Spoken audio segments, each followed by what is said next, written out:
वॾे वज़ीर घोटकी में झेड़े दौरान 5 ॼणनि जे क़त्ल जो नोटिस वठंदे जवाबदारनि ख़िलाफ़ कार्रवाई जो हुकुम ॾिनो आहे। वॾे वज़ीर मुराद अली शाह पारां 5 ॼणनि जे मारिजण ते ॾुख जो इज़हार कयो।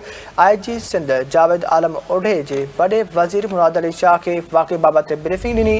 IG सिंध ॿुधायो त इलाइक़े में पुलिस जी ॾी नफ़री मुक़ररु कई वई आहे। वॾे वज़ीर मुराद अली शाह चयो त वाक़े में मुलविस जवाबदारनि ख़िलाफ़ सख़्त कार्रवाई कई वञे।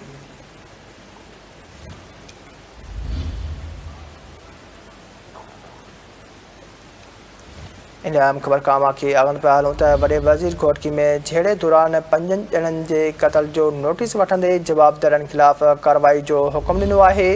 वॾे वज़ीर मुराद अली शाह पारां 5 ॼणनि जे मारिजण ते ॾुख जो इज़हार कयो। IG सिंध जावेद आलम ओढे जे वॾे वज़ीर मुराद अली शाह खे वाक़े बाबति ब्रीफिंग ॾिनी। IG सिंध ॿुधायो त इलाइक़े में पुलिस जी वॾी नफ़री मुक़ररु कई वई आहे। वॾे वज़ीर मुराद अली शाह चयो त वाक़े में मुलविस जवाबदारनि ख़िलाफ़ सख़्त कार्रवाई कई वञे।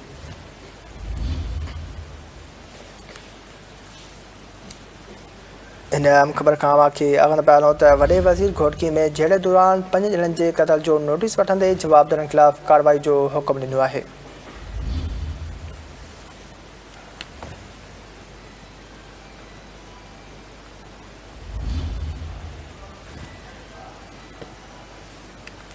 खे आगन पिया हलूं त वॾे वज़ीर मुराद अली शाह पारां 5 ॼणनि जे मारिजण ते ॾुख जो इज़हार कयो।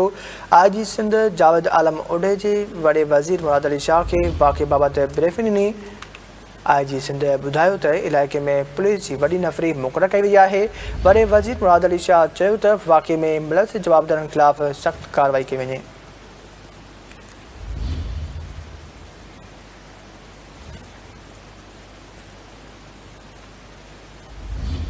अहम ख़बर खां खे आगन पिया हलूं त वॾे वज़ीर घोटकी में झेड़े दौरान 5 ॼणनि जे क़त्ल जो नोटिस वठंदे जवाबदारनि ख़िलाफ़ कार्रवाई जो हुकुम ॾिनो आहे।